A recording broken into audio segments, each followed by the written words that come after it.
Buenos días y bienvenidos a una semana más que comienza. Aquí comenzamos nosotros también para nuestro compromiso de cada día de geopolítica. Hoy es lunes, estamos a 13 del mes de enero, casi la mitad del mes número 1 del año, así que avanzamos rápidamente. Geopolítica por todos los medios, todas las plataformas de EN Televisión a nivel nacional, y también el audio en tiempo real en Samantha Radio Online, que se repite a las 10 de la noche, y lo repetimos también en lanaciondominicana.tv y en las redes sociales que están en pantalla, así que estamos por todas las vías para que nos sintonicen. Ahora mismo también en vivo en nuestro canal de Facebook Live. Ahí estamos. Decíamos que hoy es lunes, ¿verdad? Así que vamos a ver entonces todo el contenido del día de hoy. Vamos a tener una entrevista con el doctor José Rodríguez Soldevila, que ha sido 2 veces ministro de Salud Pública en 2 gobiernos del PRD, el gobierno de don Antonio Guzmán Fernández en el año 1978-1982, y luego en el de Hipólito Mejía en el 2000-2004. Vamos a hablar con el doctor Rodríguez Soldevila en un rato.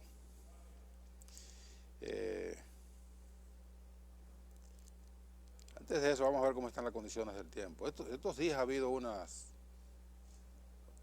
rachas, o sea, como dicen en algunos países de América Latina, unas rachas, unas ráfagas de viento bien fuertes en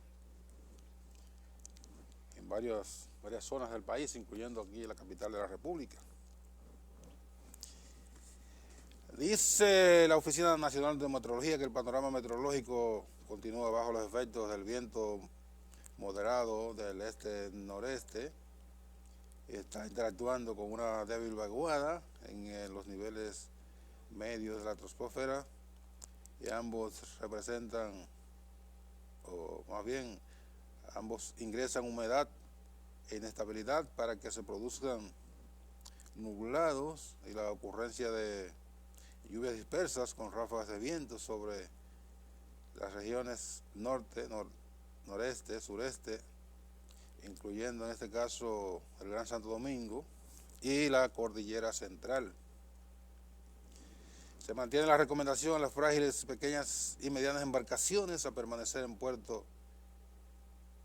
tanto en la costa atlántica como en el Caribe, debido a vientos y oleajes anormales. Los bañistas y deportistas acuáticos deben tener precaución al utilizar las playas.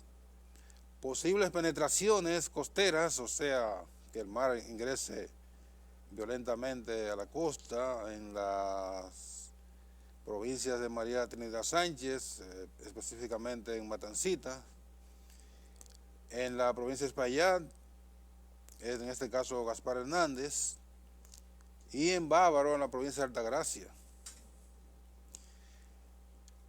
Luego permanecerán las incidencias del viento del este-noreste en combinación con la vaguada, y eso va a seguir hasta mañana, provocando estos fenómenos que pudieran ser de consideración en algunas zonas.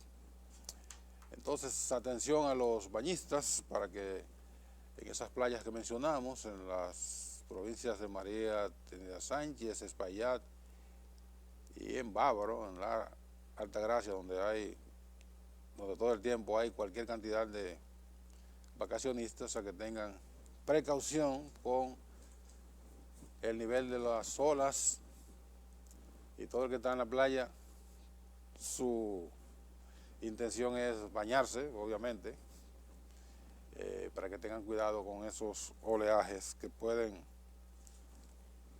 porque el problema del oleaje no es que uno esté en la playa, en la arena, muy tranquilo, no es que el mar lo tire hacia afuera, sino que las olas, cuando regresan, arrastran a las personas los objetos al interior del mar, y ahí que está el problema. Bueno, en términos electorales, aquí el panorama electoral se mantiene muy agitado, obviamente, cada día es un día menos para el proceso primero, que es el de febrero próximo. Y este fin de semana la Junta Central Electoral emitió 11 resoluciones y 2 reglamentos que definen ciertas, bueno, más bien, fijan límites, establecen parámetros, definen situaciones, etcétera, etcétera. 11 resoluciones. Entre ellas está la de los delegados. Los partidos políticos, dice la Junta, estableció en esa resolución que los partidos que no obtuvieron en el año 2016 el 1.5% de los votos emitidos, de los votos válidos en esa ocasión, y estamos hablando de alrededor de,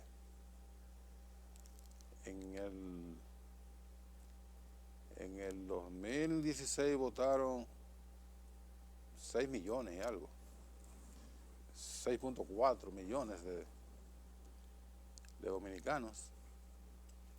Entonces el 1.5 viene siendo así como 90.000 votos. Estamos hablando que pocos partidos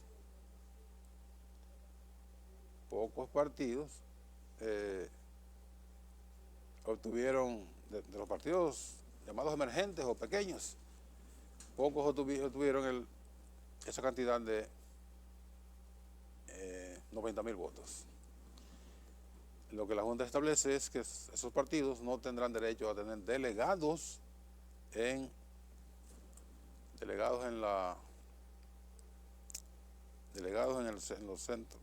centros de votación, delegados en los colegios electorales y en los lugares del escrutinio.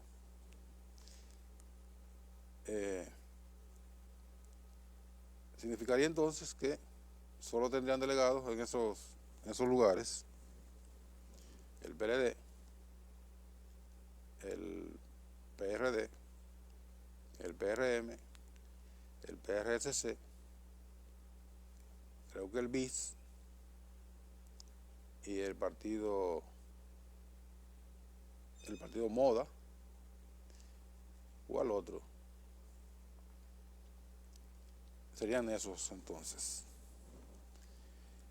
Obviamente es una resolución que en principio lo que trata es de evitar la aglomeración de personas en los colegios, en los recintos de votación y en el centro de cómputos, los lugares de escrutinio.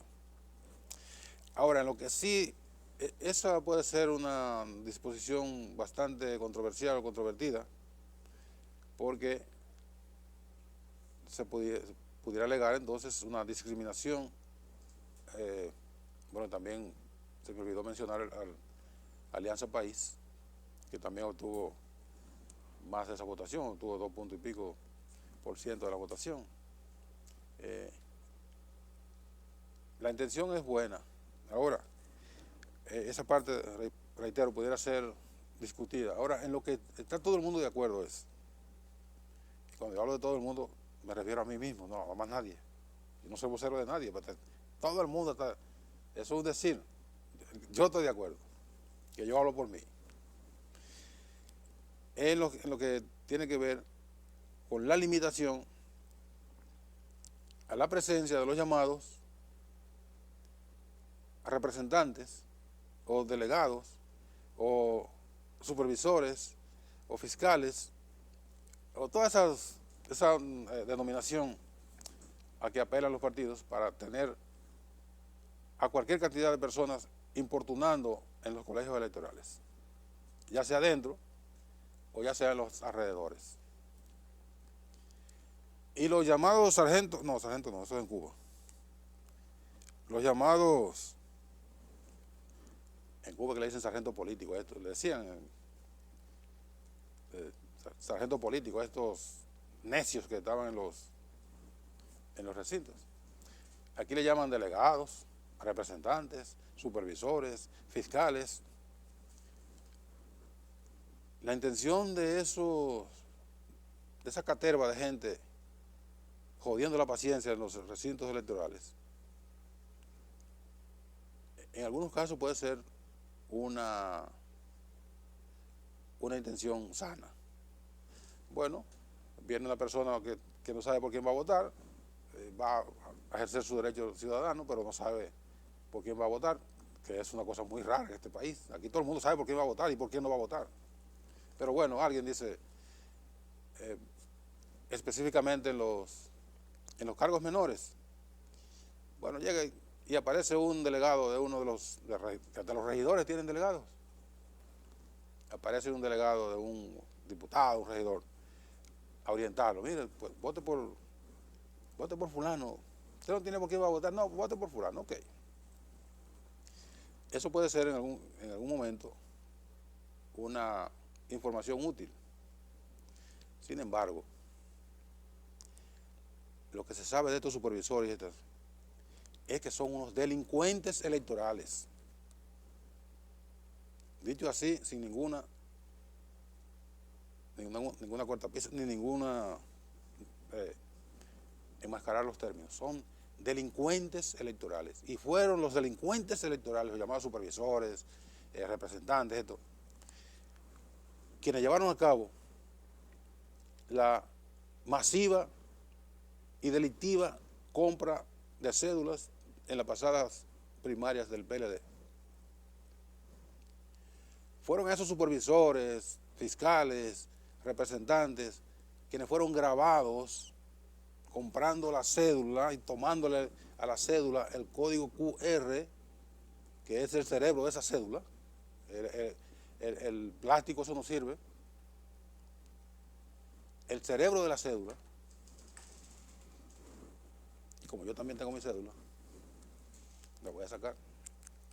Si no me la han robado algún PLDista. Ah, no, está aquí.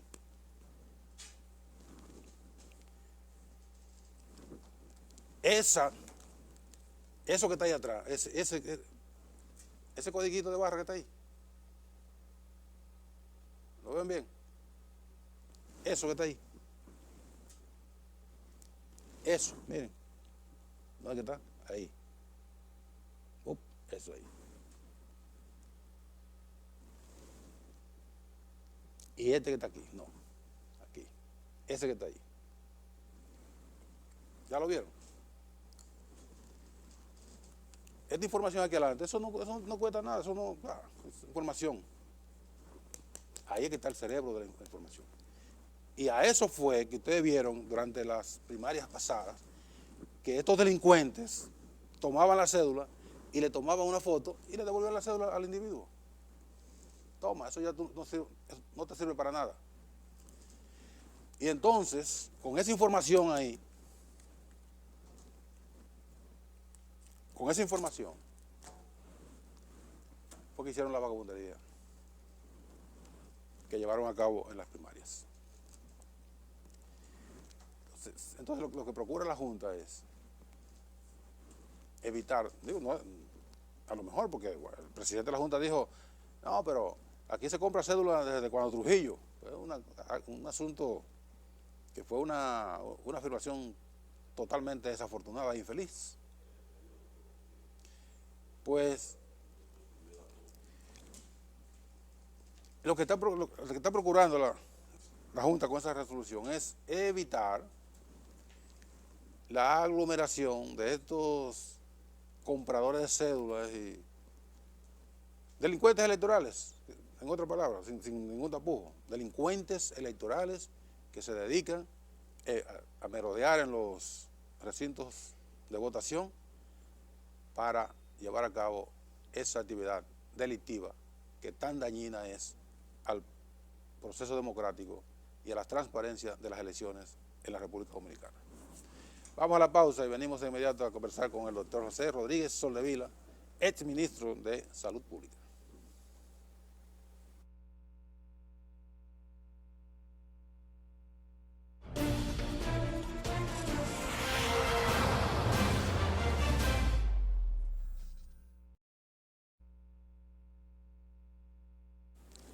Seguimos en geopolítica y como le dijimos antes de la pausa, vamos a conversar con una gran figura, un gran hombre público de la República Dominicana, el doctor José Rodríguez Soldevila, médico, dirigente político de muchos años. En su condición de médico, bueno, en su condición de médico no, en su condición de político, que fue designado por el doctor, por el presidente Antonio Guzmán en el año 1978, en su primera gestión como ministro de Salud Pública, y llevó a cabo una de las labores más importantes en términos médicos que se ha desarrollado en la República Dominicana. Y me refiero, que es un dato que a lo mejor las nuevas generaciones no lo recuerdan, porque aquí además las cosas importantes se van perdiendo en el tiempo si no hay quien las sistematice. Me refiero a aquella política de siembra, así en términos rurales, de clínicas rurales, lo que vendría siendo ahora, doctor, como las unidades de atención primaria. Fueron copados el territorio nacional por esas clínicas, llamadas clínicas rurales, que llevaron una nueva forma de hacer medicina, medicina familiar y medicina popular y medicina social en la República Dominicana. Creo que no se ha sido muy justo en reconocer que el doctor José Rodríguez Soldevila plantó las simientes de lo que sería hoy el régimen de atención primaria. Buen día, doctor. Inmenso placer que usted esté aquí conmigo. Muchas gracias, Encarnación, muchas gracias. Aquí estamos prestos a responder tus cuestionamientos y a llevar información al público en los órdenes que tú lo estimes. En ese mismo sentido, doctor, como ahora se está hablando tanto y se está reclamando que no se ha puesto en funcionamiento, en operación, una parte fundamental de la ley 8701 del régimen del Sistema Dominicano de Seguridad Social, que es el de atención primaria. Con esa experiencia que usted tiene de haber implementado este programa tan útil a la salud dominicana, ¿qué visión tiene de esto? Mira, Nación, aquí da pena que cuando cambien los gobiernos, los programas se cambian. Es posible que muchos hay que cambiarlos y otros enmendarlos, pero hay programas que lo que hay es que darle continuidad. Nosotros no hemos ido durante 2 periodos completos a la Secretaría a improvisar. Cuando fuimos a la Secretaría por primera vez en el año 1978, en el gobierno de Antonio Guzmán, ya teníamos nosotros un diagnóstico de la situación general. Primero, por nuestro origen. Nacimos allá en un pueblo de la frontera, donde mi madre murió por no haber servicios de salud. Tú me dirías, bueno, eso fue en el año 40, hace mucho tiempo, pero después recorríamos el país y llevábamos los pueblos del interior, a muchos pueblos del interior que no tenían, como Enriquillo, no tenía un hospital, no lo tenía Cabral, no lo tenía Vicente Nobre, Oviedo, mi pueblo. A Oviedo le hicimos una buena Le hicieron una buena clínica. Una muy buena clínica. Y después de haber llegado a la conclusión que lo primero que había era incorporar el campo a los servicios de salud, pero no para que ellos fueran a buscarlos, sino para tenerlos allá. Correcto. Y evitar la litera, el traslado, las vencedoras, con los heridos, con la parturienta, que generalmente se morían en el trayecto. En condiciones totalmente primitivas. Y lanzamos la consigna del médico al campo. Lo hicimos desde el colegio médico, que entonces era asociación médica, y fuimos presidente el primer presidente del movimiento médico renovador. Sí. Entonces, el médico al campo, pero en condiciones. Por eso construimos la clínica con sus habitaciones, con su cocina, con su salida, etcétera. Un hábitat. Un hábitat. Y el médico le pagamos de acuerdo a la distancia. Y los de la frontera ganaban 400. Los que estaban a nivel de Asua, por ahí ganaban 200, 300. Y los que estaban pegados a Santo Domingo, 250 por distancia. Le dábamos puntuación para acceder a los programas de especialización. Le daban incentivos. Después de crear la infraestructura debidamente equipada, analizamos que había que crear recursos humanos suficientes. Abrimos muchas escuelas de enfermería, pero al mismo tiempo creamos cerca de 19 o 20 residencias de posgrado para que estudiaran y se especializaran sin tener que ir al extranjero y recibiendo salarios. Entonces, formamos especialistas. Y los promotores de salud. Perfecto. No, pero eso es la base. Ajá. Formamos especialistas, primero, en todos los órdenes: cardiólogos, pediatras, ginecotetras, dermatólogos, traumatólogos, en fin. Y dijimos, bueno, ya tenemos médicos para llevar a la frontera. Yo recuerdo con el año 2000, cuando llegamos en el segundo periodo, nosotros llevamos cardiólogos, cirujanos, ginecotetras, pediatras a Pedernales, que eso no se había visto nunca. Entonces, al poner en práctica la atención primaria, creamos también una red de promotores de salud, que eran los que tenían el control casa por casa de unas 80 familias cada uno, y entonces esos promotores dependían de las clínicas rurales. Le daban atención a la gente, los vacunaban y había un gran control y llevaban sus informes a las clínicas rurales. O sea que creamos una red. Y finalmente, ya con todo esto, nada más solamente nos faltaba una cosa: una ley de seguridad social y una ley y un servicio nacional de salud, una ley nacional de salud. Creamos la ley de seguridad social y comenzamos a aplicarla allá, en la frontera. Fue de la frontera hacia acá. Esa siempre fue mi política, de las fronteras hacia acá. Cuando comenzamos las clínicas rurales, yo comencé en Mencía, allá en Pedernales, y arriba. después pasé a Oviedo y de Oviedo a Juancho, sí. Y venía construyendo clínicas rurales en todos esos sitios. Entonces, debió, en el año 2002, cuando se aprobó esa ley de seguridad social, que dio un periodo de 10 años para su aplicación total, no se ha seguido, no se ha hecho nada. No. Todo aquello que se organizó en principio se fue al suelo. Y entonces cometieron muchos errores administrativos. El lucro ha sido lo importante. El lucro, el afán de lucro ha dañado eso. Eso acabó. Entonces cometieron muchos errores administrativos. Primero, crearon el Servicio Nacional de Salud. Separaron. Bueno, eso la ley lo contempla, pero no debía ser en ese momento hasta que tú no tuvieras estructurado la atención primaria a nivel nacional para poder crear los mecanismos de referencia, contrarreferencia y lo de descentralización.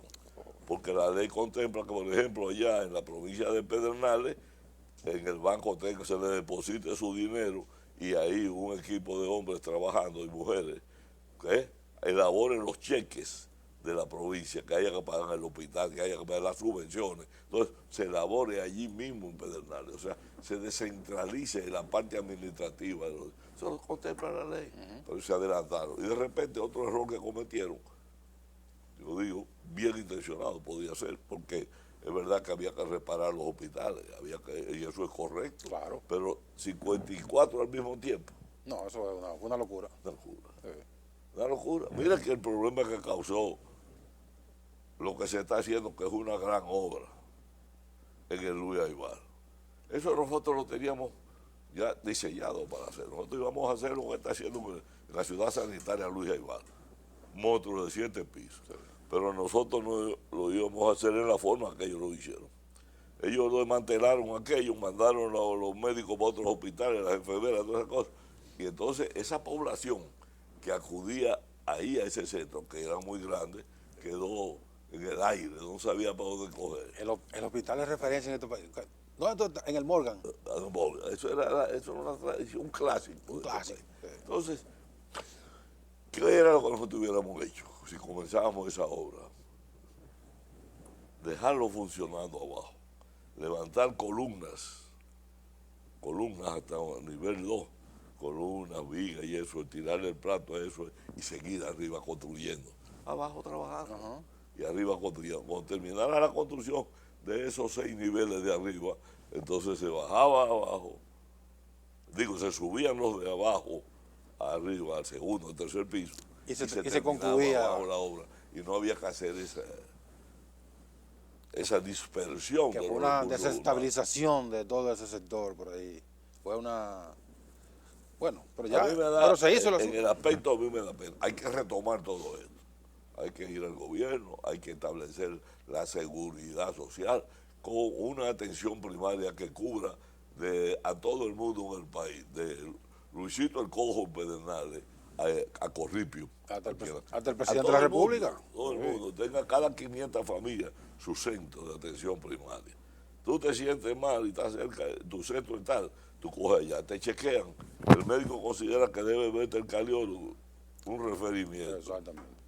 Vete a donde el fulano de tal, el cardiólogo. El cardiólogo te ve, te hace los estudios que haya que hacerte, hace el diagnóstico, te indica el tratamiento, te refiere, esa es la contrarreferencia. Referencia cuando te mandaron, contrarreferencia cuando te devuelve. Entonces te recibe el médico otra vez, sabe lo que tú tienes ya, porque el cardiólogo te indica, entonces te le da seguimiento siempre a tu tratamiento. Exactamente. Eso estuviera funcionando a la perfección en el país entero.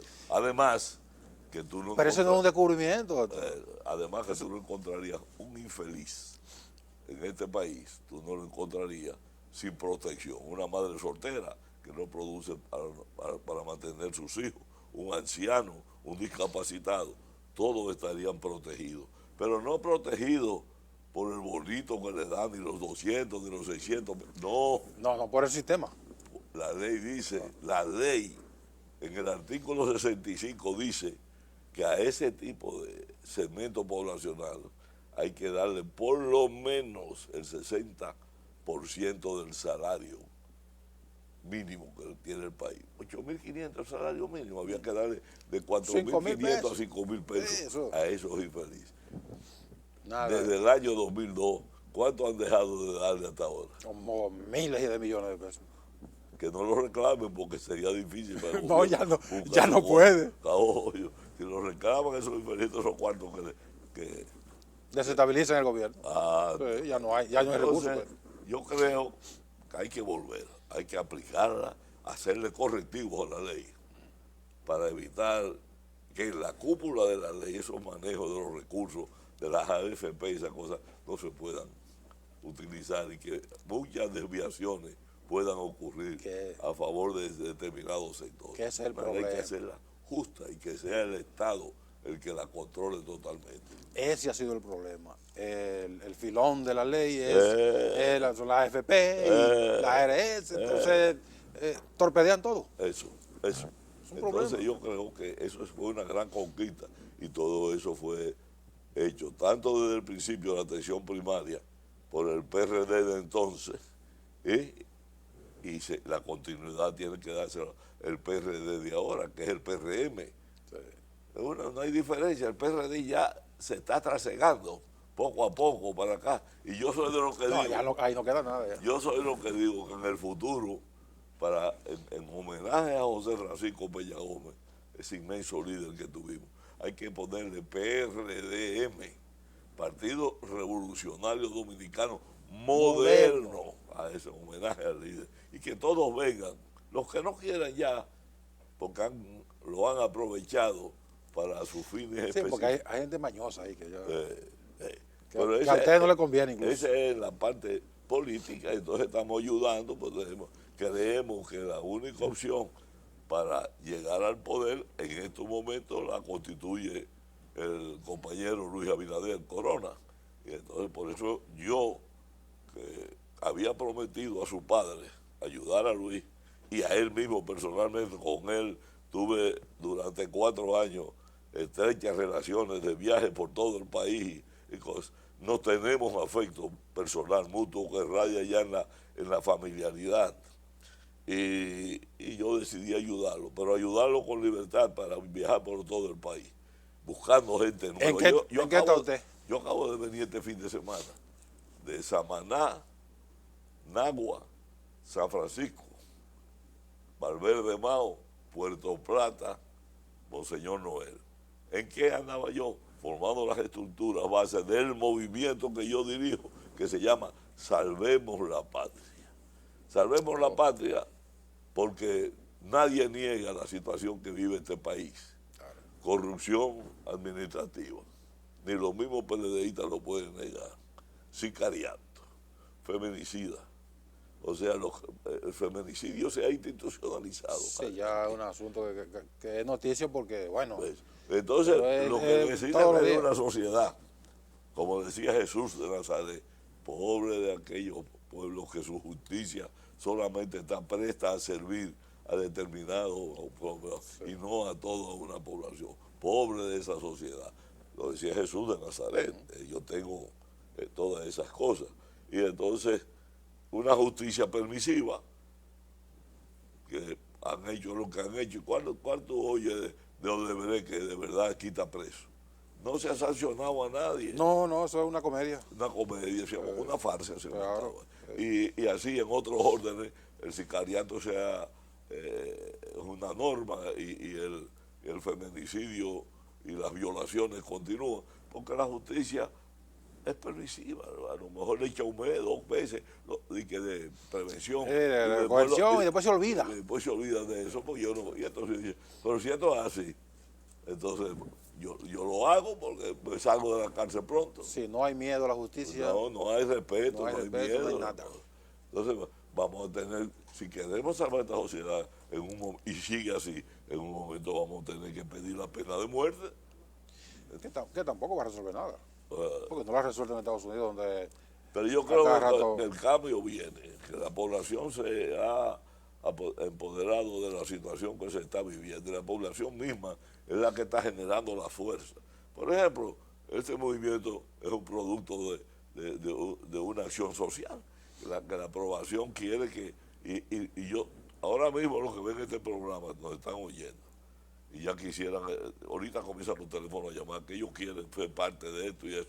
Y hay un crecimiento espontáneo, sin tener que buscar a la gente. Ellas nos están buscando a nosotros, llamándonos. Justamente le iba a decir que cuando regresemos de la pausa, para que me diga cuál ha sido la recepción que ha tenido usted en esos viajes por todo el país. Que uno decía, bueno, el doctor José Rodríguez Soldevila fue ministro en el año 1998 y después en el 2000. Pero a lo mejor el doctor debe estar tranquilo ya en su consultorio. No. Sigue fuñendo por todo el país buscando gente. Estoy tranquilo, estoy activo. Vamos a la pausa y venimos para que me diga entonces, doctor, cuál ha sido la recepción que usted ha tenido en esos recorridos, en esta labor en beneficio del candidato Luis Abinader. Venimos ahora con el doctor José Rodríguez Soldevila.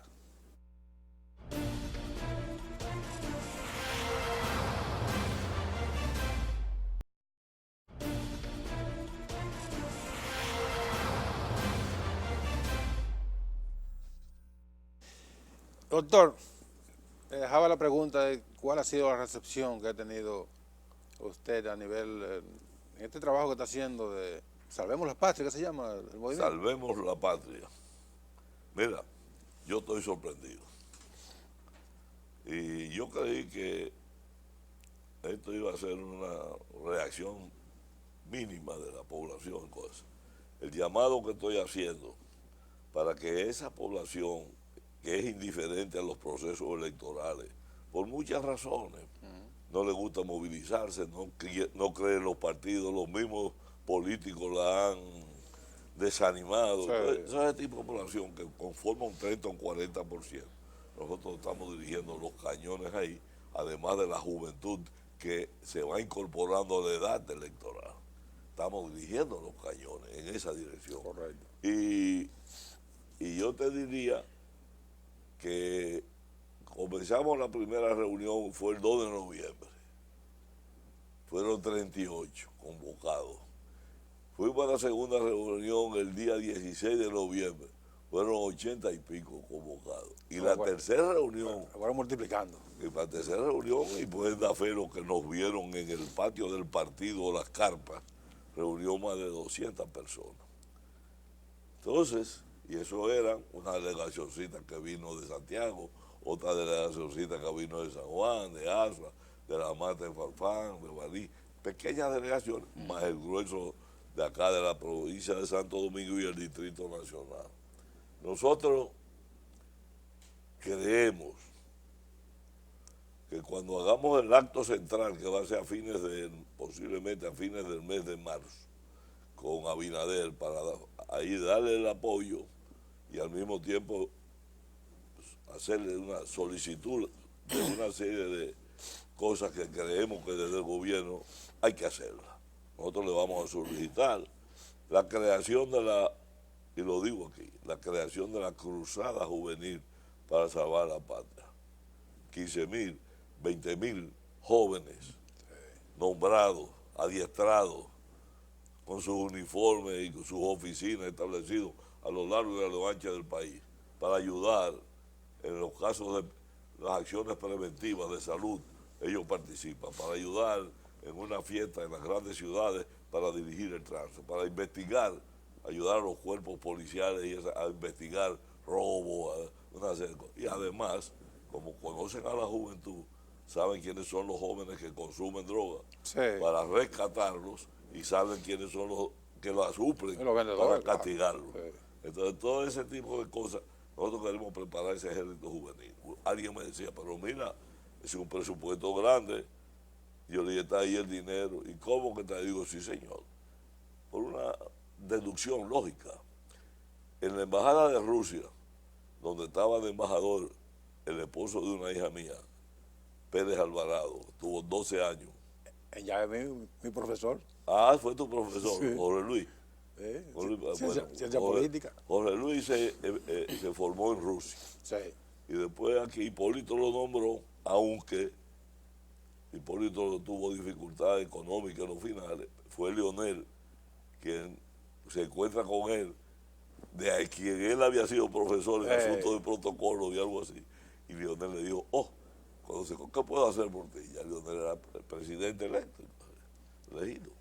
Y entonces él le dijo, no, estoy nombrado embajador en Rusia y quiero abrir la embajada. Entonces, por primera vez, entonces él fue. Y hay una anécdota bonita. Y lo apoyó. Hay una anécdota bonita porque Putin, que es el que recibe las credenciales, le dice a su asistente que tiene ahí, que es el que hace el traductor, ¿quién es este y de dónde es? Entonces, le sale el ruso, entiende, como él domina el ruso, le respondió el ruso y Putin se sorprende. ¿Y qué pasó? Coño, suerte a Dios que no dijo nada ofensivo, Sí. no dijo este negrito ni nada de eso. ¿No? Y entonces establecieron una conversación y él le explica en ruso todo, él lo habla bien. Él le explica que él se formó en Rusia en Derecho Internacional y que estaba haciendo ahora de embajador, pero aprovechando el tiempo, haciendo un PhD en otra. Bueno, y se estableció entre ellos una serie de especies de que cuando Putin iba a dar actos de otras embajadas y él estaba ahí, de que Putin no veía y se le acercaba a hablar con el dominicano ruso. Entonces, tenía 53 nombrados en la embajada. Allá habían 4. Y aquí habían 47, 48, 49, cobrando Holgazanes aquí. y cobrando en dólares. Entonces, si todos esos dólares de esa embajada, de la embajada de Inglaterra, de la embajada de Francia, de la embajada se convierten en pesos dominicanos, da para nombrar 15, 20 mil jóvenes. Claro que se hace un trabajo, ¿no? Holgazanes. Eso es para la juventud, te digo eso. Aparte de que esa atención primaria hay que tenemos que ponerla, ¿verdad? ¿Usted no tiene ninguna participación todavía en la formulación de la política de salud de Luis Abinader? No quiero. ¿No quiere? Él me pidió, hablando en conversación. No quiere para que no se vaya a ocurrir nombrarlo, nombrar los ministros. Para que no piensen los que están adentro, que yo quiero quitarle la posición. Luis me dijo, yo quiero que usted sea asesor. El que está dirigiendo esa política con la de salud de Luis es Plutarco Arias, fue mi subsecretario. ¿No entiendes?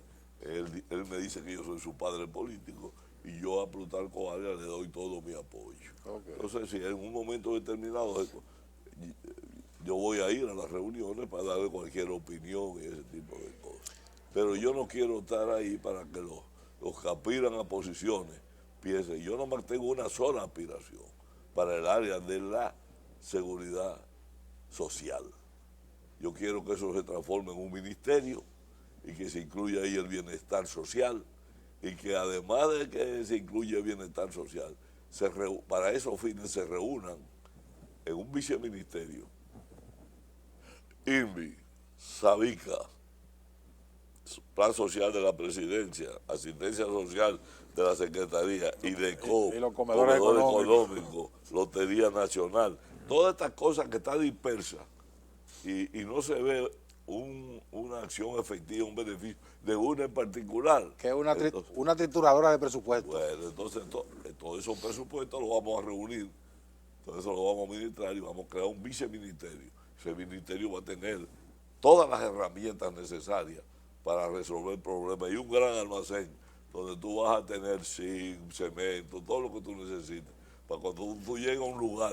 Lo que tiene ahora el plan social, eso, pero concentrado en un ministerio. Nosotros lo vamos a concentrar, lo vamos a controlar y yo lo voy a pedir eso. Y entonces la parte de la seguridad social, que hay que aplicarla a nivel, como te explicaba ahorita, Claro. hay que aplicarla totalmente. Y a mí me gustaría ser, en la postrimería de mi vida política, no de mi vida real, no de mi vida política. Eso fue su vida productiva. Que todavía produzco, tengo fuerzas para hacer algo. Me gustaría dirigir esa parte para que el país acabe definitivamente de tener una medicina organizada donde la salud de nadie peligre por falta de asistencia, porque el sistema que vamos a organizar es por regiones y en cada región del país va a haber un laboratorio de alta tecnología donde se resonancia magnética, tomografía, sonografía, densitometría, todo ese tipo de exámenes altamente especializados van a ser hechos en favor del que lo necesite, no importa su condición de clase. Correcto. ¿Me entiendes? Entonces ya no hay que venir aquí. Los de Pedernal llegan a Barahona, los de Jimaní van a Barahona. Se descongestiona toda la capital y entonces hacemos las cosas justas. Y las medicinas que necesiten, gran almacén en cada provincia para que no le falte nada a la gente. Y al final lo que se busca es el resultado beneficioso para la población. Para la población pobre que tanto necesita. Ahí es que hay que trabajar. Eso es lo fundamental. Gracias, doctor. Entonces, acción para el poder. Y el teléfono. Necesita. Para que le revienten el teléfono llamándole. Yo quiero ser parte de. Se llama al 809. Anótenlo, 809. 856-5253. 809-856-5253, el teléfono del doctor José Rodríguez Soldevila. Ahí le va a responder mi hija Karina. Va a hablar con Karina, pero no es para pedir nada, es para incorporarse con él a trabajar. Incorporarse para buscar quienes no son miembros del partido, que indiferente, pero que lo vamos a activar porque no podemos seguir viviendo con lo que tenemos arriba. Tenemos que salir de esto y llevar un gobierno del pueblo y para el pueblo. Y eso lo vamos a hacer con Luis Abinader. Yo estoy de acuerdo con eso, doctor. Yo estoy de acuerdo con eso. Entonces yo le voy a decir a Karina que te inscriba en el movimiento y no. que te mande tu botón para que te lo ponga ahí. Tenemos unos botones que no... No, doctor, no me compromete en público. No, doctor, no me comprometa. Luis y yo somos llaves. Luis y yo somos llaves. Sí. Yo quise muchísimo al doctor Abinader. Cuando yo veo la juventud, Encarnación, en un camión, en un desfile de eso del Penco, cuando yo veo la juventud de Gonzalo Castillo, ese camión lleno de jóvenes, yo pienso, bueno, los hijos de los empresarios, de los funcionarios, tienen derecho a estar ahí porque tienen que defender lo que les corresponde a ellos, del ordeño de la teta. Pero ahí hay jóvenes que no tienen por qué estar ahí, se dejan llevar de la emoción de la cosa, y no razonan que su presencia les da complicidad con el sistema actual. Y lo convierte en un prisionero de un desastre. Y además los partidos, tú no estás obligado a estar en los partidos. No. Entonces los PLDistas serios, yo creo que deben pensar dos veces que su presencia en el partido contribuye a la permanencia de aquella gente que han traicionado las enseñanzas de Juan Bosch, que el PLD debió ser un partido ejemplar y se destruyó, autodestruyó, vamos a decir. Bueno, gracias, doctor. Muy buena participación. Yo sabía que lo iba a hacer. ¿A quién le doy las Ya gracias? lo conozco. A mí, tú, yo a usted, de mi querido Encarnación, no, doctor. por darme la oportunidad No, de no, venir te saque este espacio abierto para ustedes siempre. Muchas gracias. Y a ustedes, gracias por su atención. Mañana, Dios mediante, a las 11 de la mañana, otra entrega de Geopolítica. Sigan con N Meridiano.